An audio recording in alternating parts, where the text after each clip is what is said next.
cantik gila siut. Yang pertama, bertanggungjawab, handsome. Dia seorang yang beramal lah. Sekarang, comel, mesra. So gay with it, shout no lay with it, wow.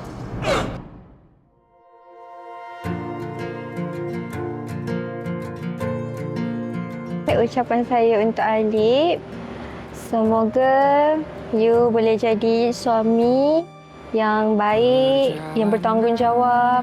Semoga boleh jadi suami yang setia lah, dan boleh galas tanggungjawab dalam rumah tangga sehingga akhir hayat, insya-Allah. Itu saja. Mari kau temani aku di sini. Okay, ucapan saya untuk isteri saya berharap semoga dia menjadi isteri yang soleha, taat pada suami, mendengar kata, tak degil, dan saya harap juga saya dan dia communication is the key lah. Kalau ada masalah berbincang, tidak emo, semuanya terkawal lah, insya-Allah. Itu saja dari saya. Dia langkahku sempurna.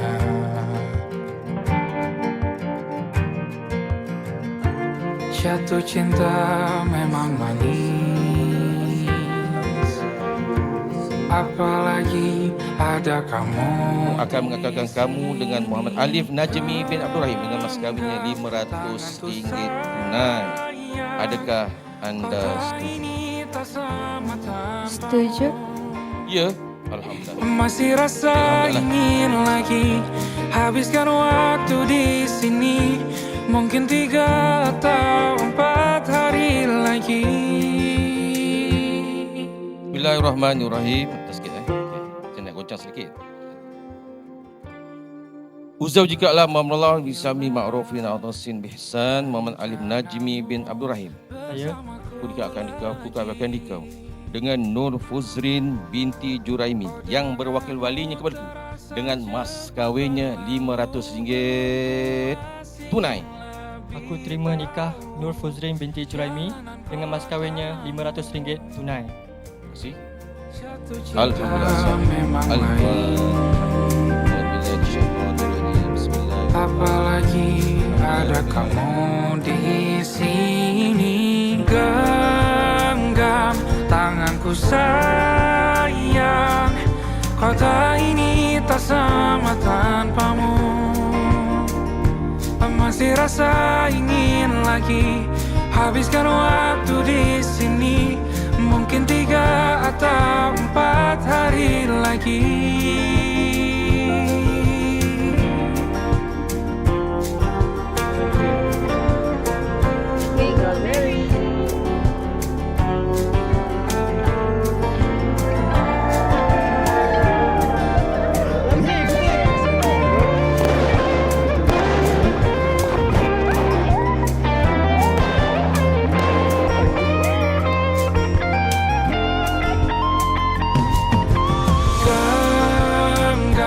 Tanganku sayang, kota ini tak sama tanpamu.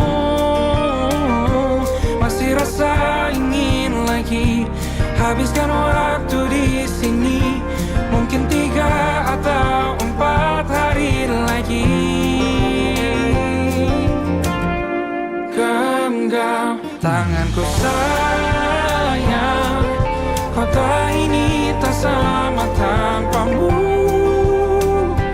Masih rasa ingin lagi habiskan waktu di sini, mungkin 3 atau 4 hari lagi.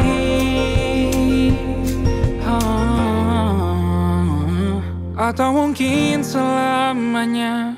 Rumahku hanyalah kita, kau dan aku sempurna di mana-mana.